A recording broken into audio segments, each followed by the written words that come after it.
y hermanos en Cristo, aquí estamos de nuevo para seguir estudiando las lecciones de la escuela sabática. En esta ocasión estudiaremos la lección número 3, que se titula El llamado de Dios. Y el versículo de memoria se encuentra en Esdras 7:27 y dice: Bendito Jehová, Dios de nuestros padres, que puso tal cosa en el corazón del rey, para honrar la casa de Jehová que está en Jerusalén. Y hay aquí unas preguntas importantes. ¿Llama Dios a cada persona a una tarea específica? ¿Existen criterios que hagan que alguien esté más calificado que otros para una determinada tarea? ¿Estos criterios son diferentes para los ojos humanos que para los ojos de Dios? La mayoría probablemente diría que sí, especialmente en las dos últimas preguntas. Hay momentos en que Dios nos prepara a través de la educación o las experiencias para una tarea específica. En otras ocasiones Él nos elige para servir simplemente porque estamos dispuestos y somos humildes. Sin embargo, no siempre es fácil saber cuál es el llamado de Dios en nuestra vida. No obstante, la Biblia está llena de historias de personas que Dios escogió para una tarea en particular. Curiosamente, Esdras y Nehemías fueron llamados por Dios para una tarea específica: reconstruir lo que estaba en ruinas. Sin embargo, la reconstrucción en este caso implicaba varias tareas. Debían llevar al pueblo de Israel de regreso a Jerusalén y reconstruir el templo y la ciudad. Al mismo tiempo, debían enseñarle al pueblo acerca de Dios y, ante todo, guiarlo de vuelta a una relación de compromiso con Él. O sea que la tarea que Dios encomendó a Esdras y a Nehemías es un proyecto muy importante. Pero entonces ahora hablaremos del llamado de estos dos siervos de Dios. Uno era sacerdote, Esdras, y el otro era el copero del rey. Cómo Dios utiliza a diferentes personas con diferentes talentos, con diferentes personalidades. Podríamos decir que Esdras fue elegido por varias razones. Estaba dispuesto a ir. Era un líder, era alguien que movía a las personas. Era un escriba y un maestro habilidoso. También hay razones adicionales que podríamos encontrar, pero hay un versículo que quizás demuestra mejor por qué a Esdras se le dio esta tarea. Y eso se encuentra en Esdras 7:10. Dice en Esdras 7:10 que Esdras había preparado su corazón para inquirir o para aprender o para estudiar la ley de Jehová, y para cumplirla, y para enseñar en Israel sus estatutos y decretos. O sea que Esdras era un maestro, y él propuso en su corazón, al igual que Daniel. ¿Se acuerdan? Daniel en Babilonia, cuando existió el asunto que tenía que comer la comida del rey. Dice que él propuso en su corazón, Daniel, no contaminarse con la comida del rey. Entonces, al igual manera, Esdras se propuso aprender de la ley de Jehová y cumplirla, y al mismo tiempo enseñarla. La palabra para preparado o dedicado tiene otros significados, que puede decir la palabra preparado, decidido, dedicado, propuesto, entregado, estable o seguro. Él propuso en su corazón. Mire qué importante esta decisión de Esdras, que tiene tantos significados. Por lo tanto, el verdadero significado de esta declaración parece indicar que Esdras se propuso firmemente en su corazón, o determinó en su corazón buscar a Dios. Es un buen ejemplo para nosotros. Si cada día nosotros nos proponemos buscar a Dios, estudiar su palabra y mejorar nuestra relación con Él, lo lograremos. Después de llegar a Jerusalén, Esdras dio ejemplo de lo que significa estar dedicado a Dios. y enseñó la palabra de Dios en Jerusalén durante 13 años. Esa fue la tarea de Esdras, enseñar la palabra de Dios. Quizá le habrá parecido que no marcó ninguna diferencia durante esos 13 años, pero el pueblo fue instruido. Y una vez dice que se concluyeron los muros, el pueblo convocó a una asamblea. No porque Esdras o Nehemías los hayan obligado, ni siquiera se lo sugirieron. Ellos, por lo que habían aprendido de Esdras, ellos tomaron la decisión de convocar a una asamblea para relacionarse mejor con Dios. Nehemías amaba a su nación y a sus hermanos. Cuando oyó el reporte se sentó, cuando su hermano le dijo cómo estaban sus compatriotas en Jerusalén y le dijo cómo estaban los muros, cómo estaba la ciudad. Dice que Nehemías lloró, oró y ayunó. E incluso, dice, se incluyó entre los pecadores, al igual que Daniel. Quizás él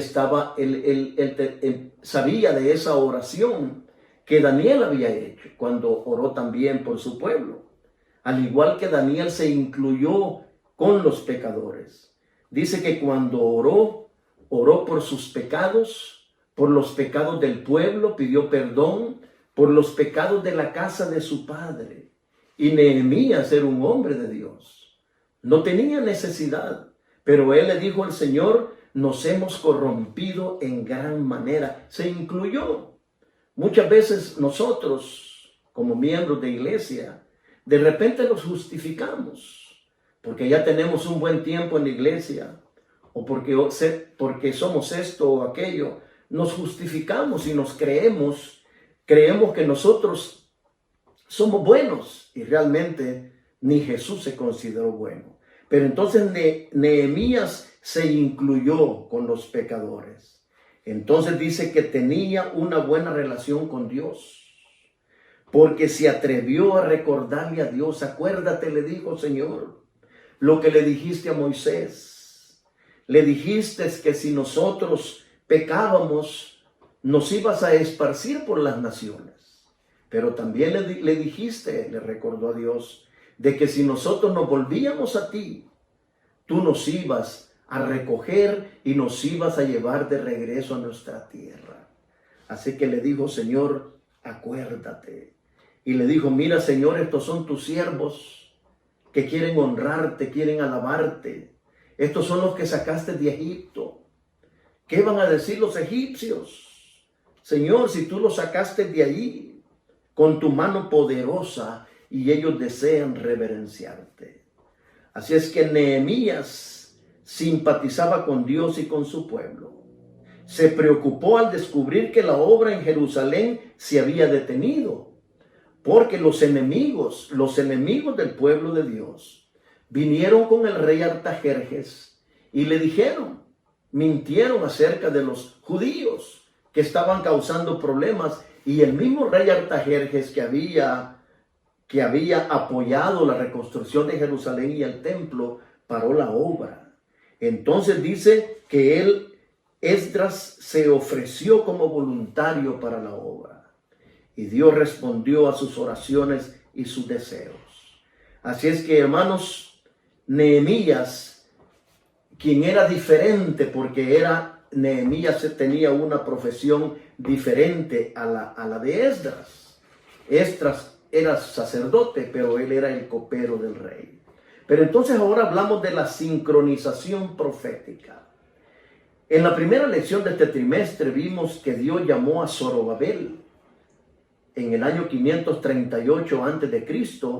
y a Esdras en el 457 a.C. para ministerios especiales. En la segunda lección consideramos el llamado de Dios a Nehemías. Eso fue en el 444 a.C. Debemos comprender que estos llamados se efectuaron en armonía con la presencia de Dios, porque Dios impulsó a Zorobabel para hacer una tarea específica en respuesta a la finalización de los 70 años de cautiverio que Jeremías había profetizado. Pero ahora Mire qué interesante la fecha del 457 antes de Cristo. Dice una pregunta aquí: ¿en qué año fue llamado Esdras al ministerio? Fue el mismo año en que el rey Artajerjes emitió su decreto. Y claro, y eso lo encontramos en Daniel 9, 24 al 27. Mire lo que dice Daniel 9, 24 al 27. Ahí encontramos que el año 457 antes de Cristo tenía mucho que ver en esta profecía. Y dice Daniel 7, 24 al 27. Dice: sabe pues y entiende, cuando habla de la profecía de las 70 semanas, sabe pues y entiende que desde la salida de la orden para restaurar y edificar a Jerusalén hasta el Mesías príncipe habrá 7 semanas y 62 semanas, o sea, un total de 69 semanas. Se volverá a edificar la plaza y el muro en tiempos angustiosos. Y después de las 62 semanas se quitará la vida al Mesías, mas no por sí, dice el versículo 27, y por otra semana confirmará el pacto con muchos. Entonces, el año 457 fue el año en que dio inicio la profecía de las 70 semanas. Sin saberlo el rey Artajerjes, que su decreto, la fecha de su decreto iba a quedar escrito para la posteridad. Fue un año muy importante, el año que Artajerjes apoyó la reconstrucción de Jerusalén y del templo.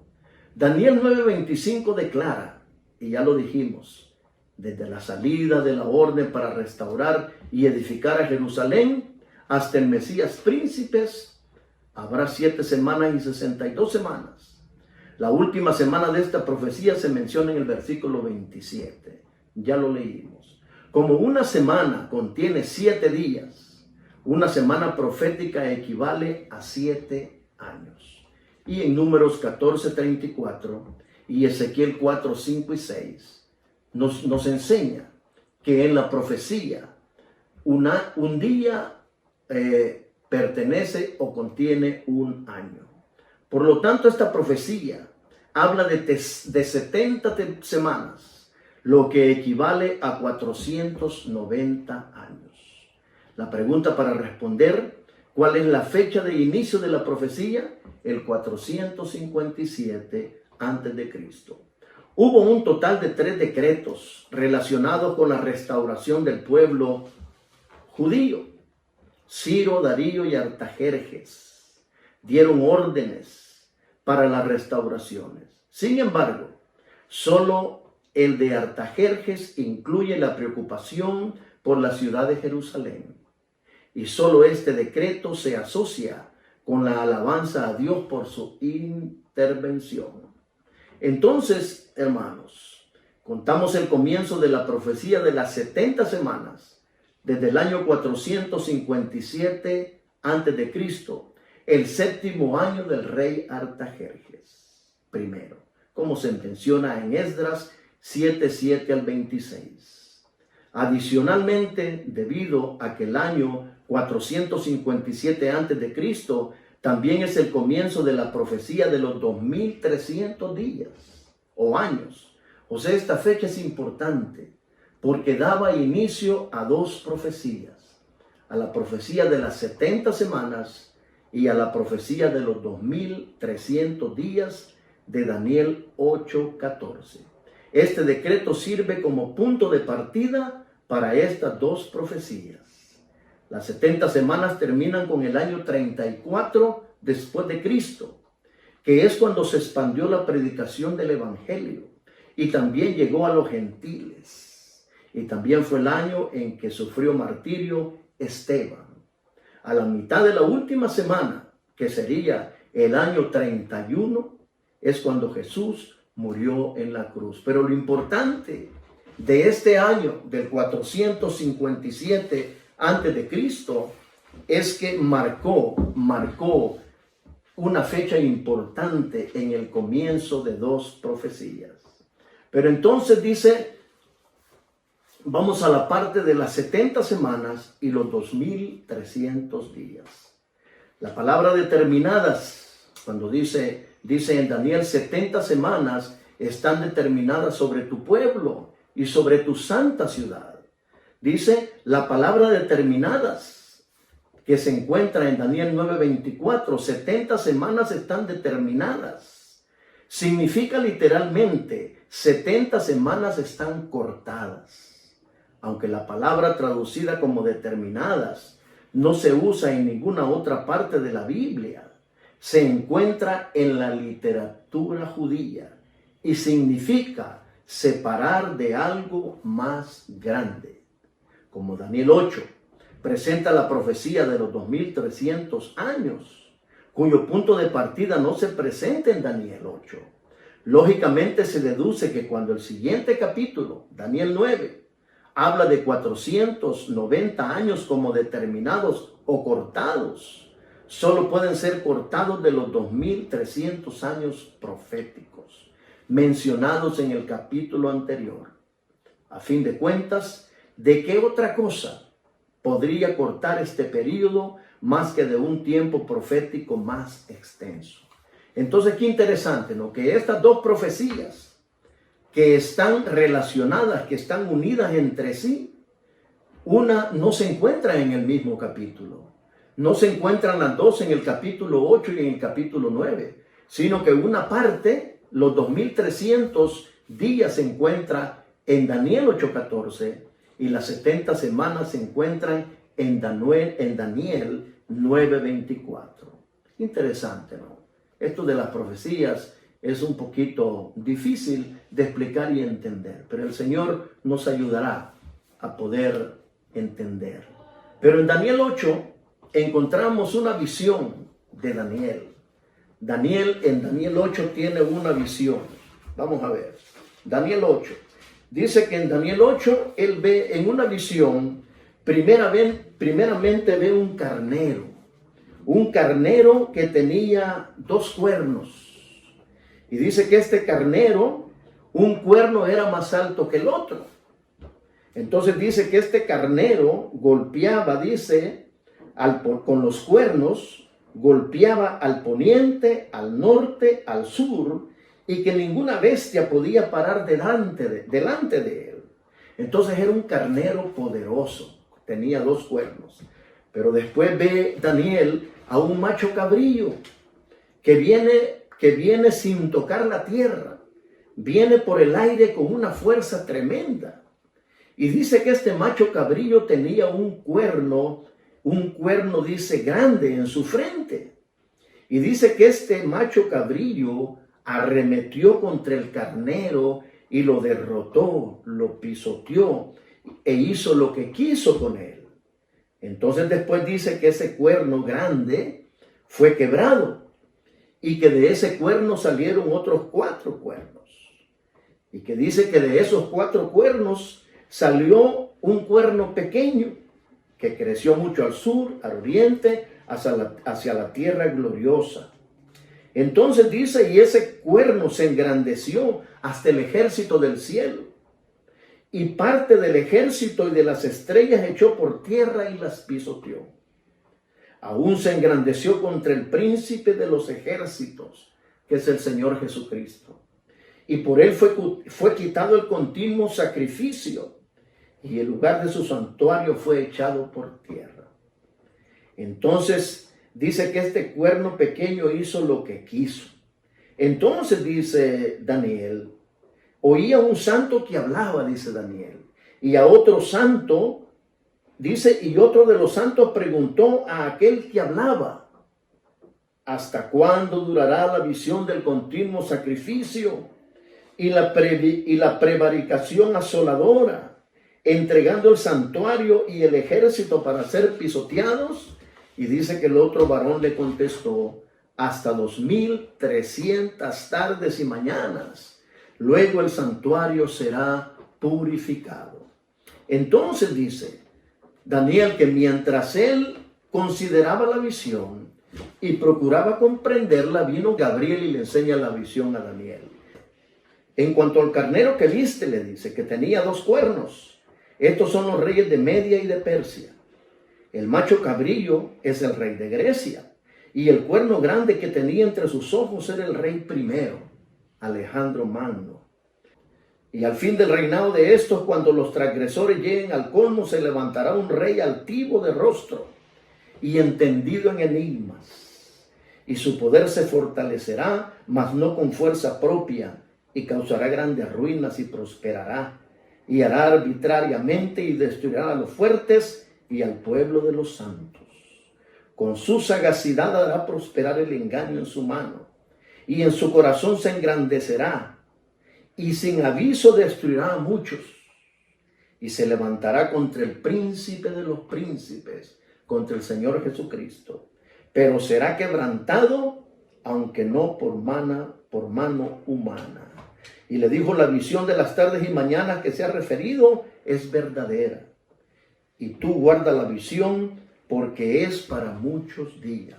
Entonces a Daniel se le explica lo del carnero, lo del macho cabrillo, pero no se le explica la visión de los 2300 tardes y mañanas, o días, o años, porque acuérdense que en la profecía un día significa un año, entonces serían 2300 años. Entonces Daniel queda perplejo porque no entiende. Pero entonces dice, hay muchas razones por las que la profecía de las 70 semanas de Daniel 9, 24 al 27 y la profecía de las 2300 tardes y mañanas de Daniel 8, 14 van unidas. O sea que están unidas las dos profecías. Primero dice, ambas son profecías de tiempo. Segundo, la terminología específica de visión y entender las vincula. Ambas interpretaciones de las profecías fueron dadas por Gabriel, el ángel Gabriel. La única parte de la visión que no se explicó en Daniel 8 era la visión de los 2300 tardes y mañanas. Pero, dice Daniel 8, contiene la visión y luego su interpretación parcial. Mientras que Daniel 9 solo tiene una interpretación, en este caso, la interpretación de la única parte de Daniel 8 que no fue interpretada. O sea que una parte está en Daniel 8, en Daniel 8 están los 2300 días y en Daniel 9 están las 70 semanas. O sea, Daniel estaba confundido. Pero que es interesante, ¿no? Es interesante. Dice que la única parte de la visión, dice, Daniel no la había entendido. Entonces, hermanos, nosotros como adventistas del séptimo día sabemos que la profecía de los 2300 días comenzó en el año 457 con el decreto de Artajerjes. Sepe pues si entiende, le dijo el ángel, 70 semanas están determinadas sobre tu pueblo. Sabe pues si entiende que desde la salida de la orden para restaurar y edificar a Jerusalén hasta el Mesías príncipe, habrá 7 semanas y 62 semanas. Entonces dice que la profecía de los 2300 tardes y mañanas comienza en el 457 antes de Cristo. Dijo el ángel que iban a haber 7 semanas y 62 semanas, 69 semanas. Las 69 semanas llegaron a su culminación en el año 27 después de Cristo, el año que Jesús fue bautizado. Y la siguiente semana culminó en el año 34 después de Cristo, cuando al final de los 490 años, cuando Israel dejó de ser pueblo de Dios. Entonces, y cuando Esteban fue sacrificado, pero a la mitad de la última semana, dice que sería quitada la vida al Mesías. Y eso sucedió en el año 31, a la mitad de la última semana. En el año 31 después de Cristo, Jesús fue crucificado. Entonces a mí en lo personal, esta profecía de las 70 semanas me enseña a confiar en que Dios es veraz en lo que Él promete. Que el ministerio de Cristo no es un cuento como muchos dicen, sino que fue real, y eso lo ha comprobado la historia. Pero después del año 34, hay 1810 años más que culminan en el año de 1844, cuando el santuario sería purificado, cuando Jesucristo pasó del lugar santo al lugar santísimo. Fue cuando Guillermo Miller interpretó mal la profecía. Y él pensaba que Jesucristo venía en gloria, pero no. Fue cuando Jesús pasó del lugar santo al lugar santísimo, en el año de 1844.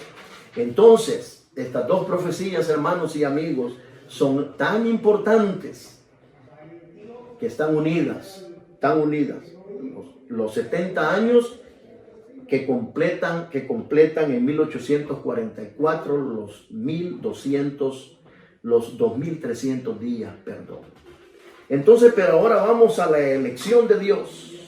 La elección de Dios en la parte del miércoles. Dice que se habla mucho de que Dios nos elige o nos escoge para hacer algo. Hay muchas ideas diferentes sobre lo que significa esta elección. Pero ¿qué dice la Biblia? En Romanos 8, 28 y 29 encontramos algo interesante. Romanos 8, 28 y 29 dice: y sabemos que a los que aman a Dios, todas las cosas les ayudan a bien. Esto es, a los que conforme a su propósito son llamados. Porque a los que antes conoció, también los predestinó para que fuesen hechos conforme a la imagen de su Hijo, para que Él sea el primogénito entre muchos hermanos. Entonces, ¿para qué nos predestinó Dios? Para ser transformados. Este pasaje muchas veces se malinterpreta cuando se habla de la predestinación. Yo al principio, al llegar a la iglesia, yo batallaba mucho con este pasaje, porque entendía yo que Dios predestinaba para salvación y para perdición, pero no es así, sino que en este caso, en Romanos 8, 28 y 29, Dios nos llama, nos elige para que seamos transformados a la imagen de Cristo. Cristo vino a esta tierra a rescatarnos, porque nuestros primeros padres nos entregaron en las manos de Satanás. Pero Jesús vino a rescatarnos, vino a vivir, a morir, a resucitar, ascendió al cielo a interceder por nosotros, para que nosotros seamos transformados. No es el propósito de Dios, como creen muchos en otras denominaciones, que una vez salvo, siempre salvo. No. Dios nos ha llamado para ser transformados, para ser testimonios vivientes del poder de Dios.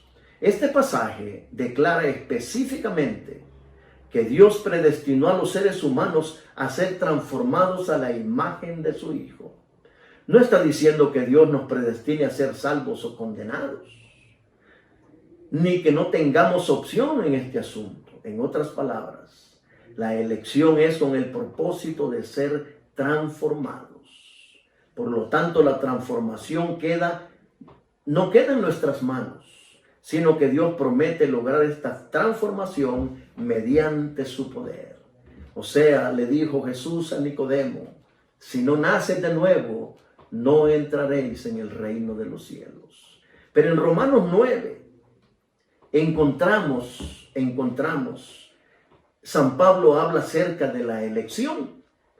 En Romanos 9 dice de que Dios elige o llama a alguien a quien Él quiere.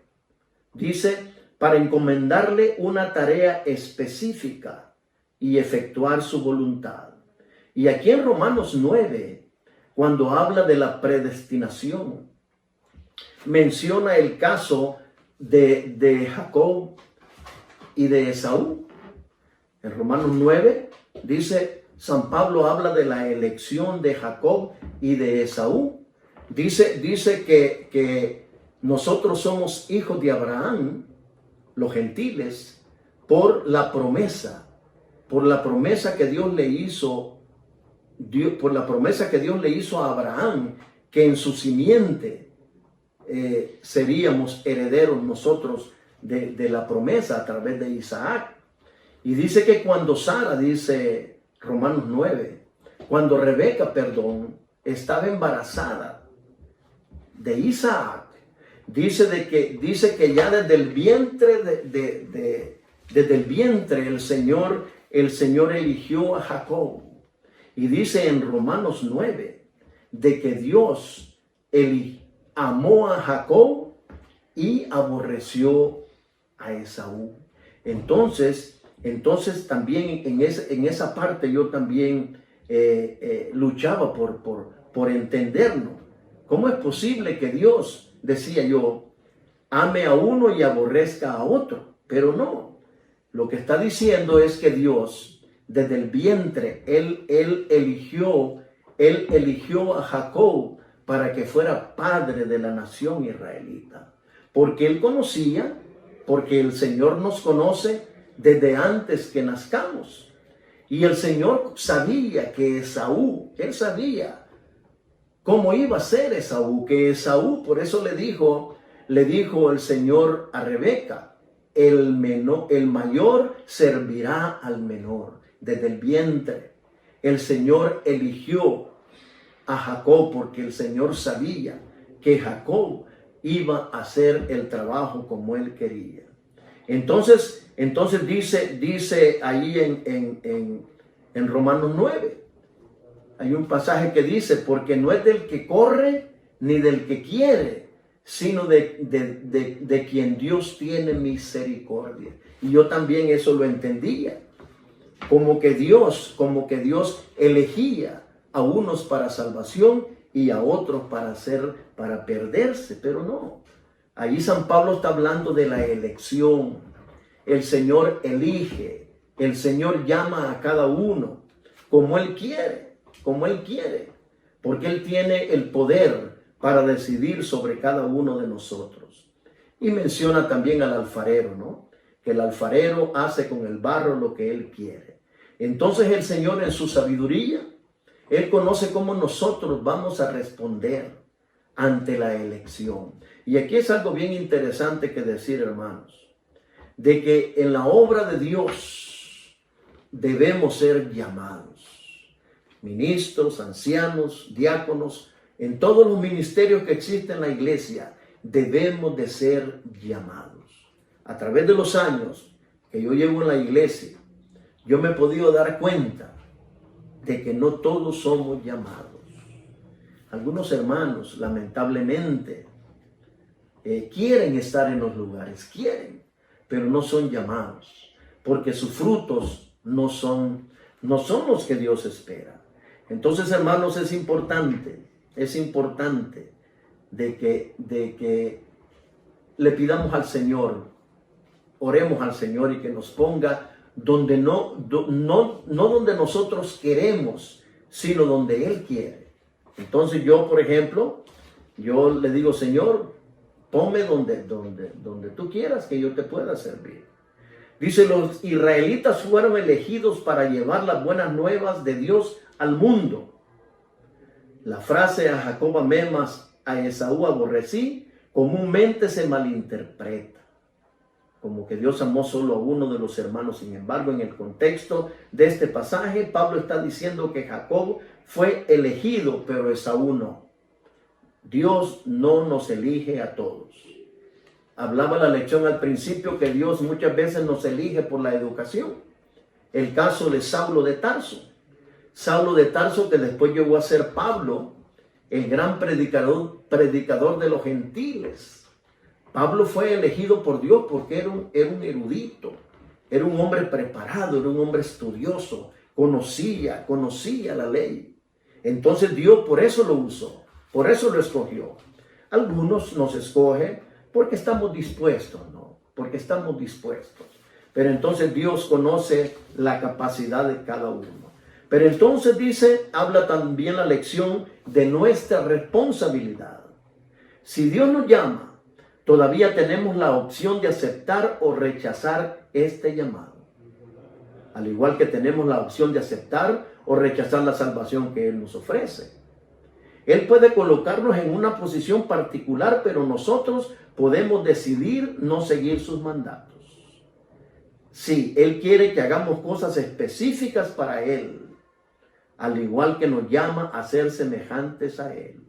Y habla la lección del rey Saúl.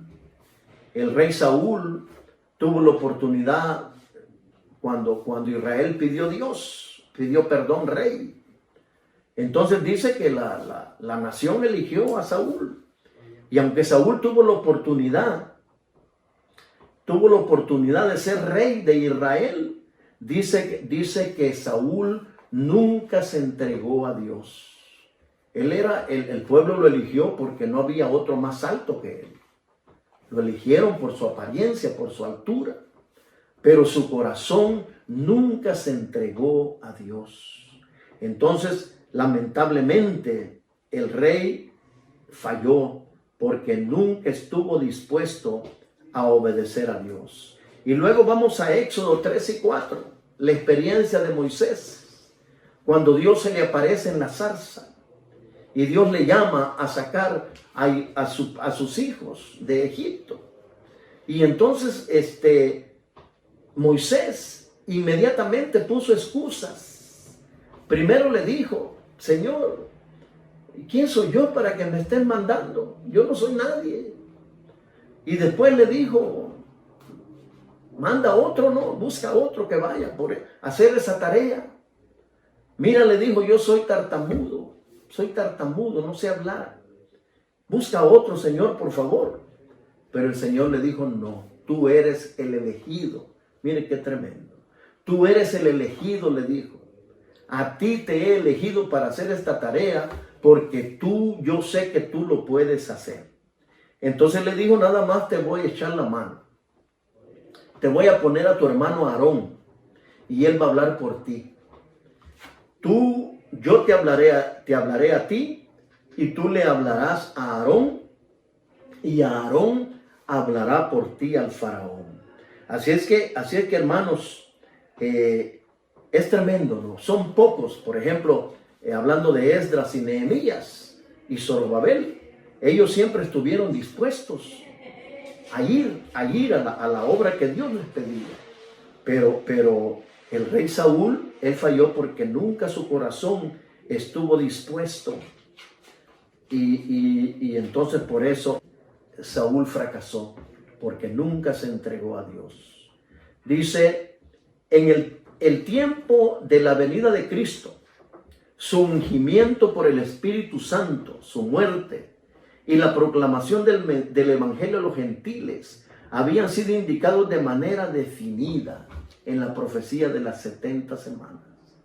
Era el privilegio del pueblo judío comprender esas profecías y reconocer su cumplimiento en la misión de Jesús. Cristo instó a sus discípulos a reconocer la importancia del estudio de la profecía. Refiriéndose a la que fue dada a Daniel con respecto a su tiempo, dijo en San Mateo 24:15, el que lea, entienda, hermanos. Daniel y Apocalipsis debiéramos de conocerlos nosotros muy bien como adventistas del séptimo día. Después de su resurrección, explicó a los discípulos cuando se encontró en camino a Emaús con los 2 discípulos. Dice que les habló desde los salmos y se fue por todos los profetas hablando de lo que se decía de él. Entonces el Salvador había hablado por medio de todos los profetas. El Espíritu de Cristo dice que estaba en ellos, anunciaba de antemano los sufrimientos de Cristo.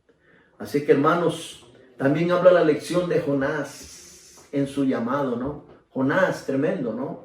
Conocemos la historia de Jonás. Dios lo llamó a Jonás porque sabía que era el hombre indicado. Sin embargo, Jonás fue rebelde.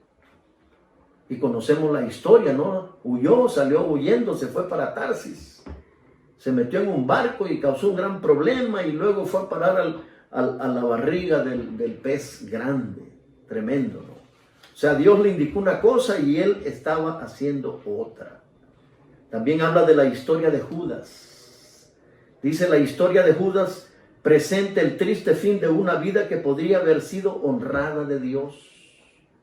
Si Judas hubiese muerto antes de su último viaje a Jerusalén, habría sido considerado como un hombre digno de un lugar entre los 12, y su desaparición habría sido muy sentida, dice el deseado de todas las gentes, 663. Pero ahora aquí hay una pregunta.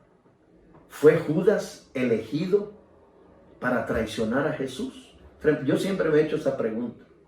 ¿Será que Judas fue llamado por Dios para que lo traicionara? Tremendo. Y yo digo, bueno, si no fue Judas, si no hubiera sido Judas, entonces tendría que haber sido otro. Porque Jesús vino a cumplir lo que estaba escrito. Jesús vino a cumplir todo lo que estaba escrito en los profetas. Pero entonces ahora vamos al lugar. Vamos al lugar en que Dios es soberano. En Romanos 9 hace la pregunta San Pablo: entonces tú me dirás, ¿por qué inculpa a Dios? ¿Por qué inculpa si nadie se puede anteponer a su voluntad?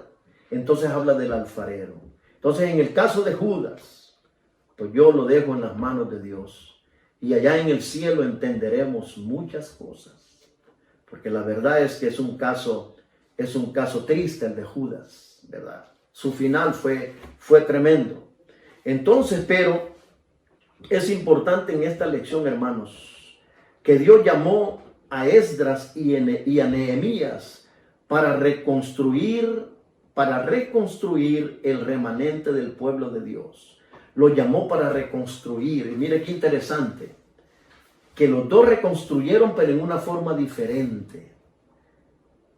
Esdras reconstruyó espiritualmente porque el pueblo estaba alejado de Dios. Durante 13 años, Esdras enseñó la palabra de Dios.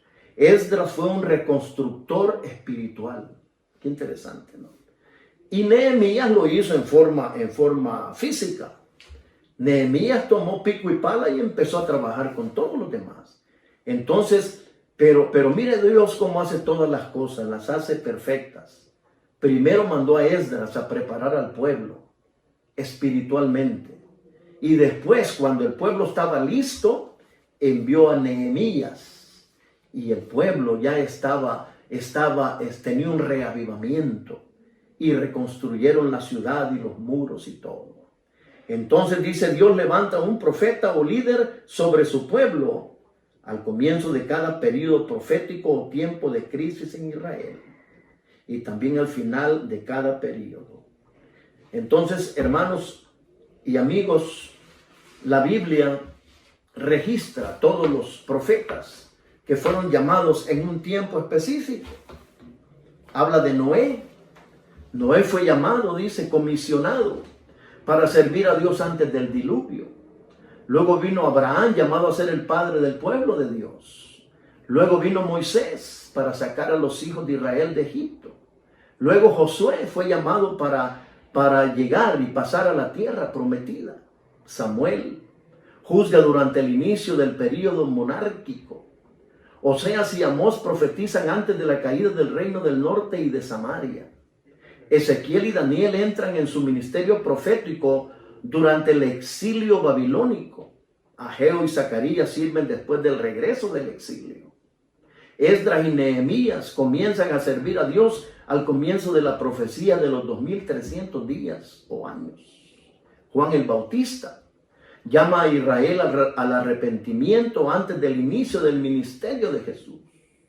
Esteban da testimonio a los gentiles en el momento en que finaliza la profecía de las 70 semanas en el 34 después de Cristo. Y por último, Elena de White, llamada al final de la profecía de los 2300 días, que fue en 1844. La sierva de Dios, Elena de White, fue llamada, esta es la última profeta No hay más profetas. La última profeta, Elena G. de White. Entonces, hermanos, nosotros de la misma manera somos llamados a reflejar el carácter de Jesús y a hacer algo específico por Dios. Puede ser un trabajo, puede ser lo que el Señor nos llame a hacer. Debemos de hacerlo con amor y pasión. Entonces, hermanos, cada uno de nosotros es llamados a reflejar el carácter de Cristo, porque de esa manera, reflejando el carácter de Cristo, nosotros podremos alcanzar a las almas. Aún dentro de nuestra iglesia hay familias, hay personas que hay que reconstruirlas, que hay que ayudarlas. No digamos en el mundo, hay mucha gente que hay que alcanzar y reconstruir sus vidas. Y nosotros somos llamados a hacer eso. ¿Cómo? Reflejando el carácter de Cristo. Siendo cristianos fieles a Dios, amar a Dios y servir a Dios el resto de nuestros días. Así que, mis queridos hermanos y amigos, agradecemos su atención a esta lección. Esperamos que sea de una bendición para todos. Y nuevamente compartamos esto, ¿verdad?, con nuestros amigos, con nuestros hermanos en la iglesia. Y entonces será en la próxima oportunidad. Oremos. Amado Dios y Padre nuestro que moras en los cielos, te damos gracias por el privilegio, Señor, que nos das de enseñar tu palabra. Padre Santo, gracias. Bendice a mis hermanos, bendice a los amigos que tienen contacto con esta presentación. Y que la gloria y la honra siempre sea para ti. Lo rogamos en el precioso nombre de Jesús. Amén.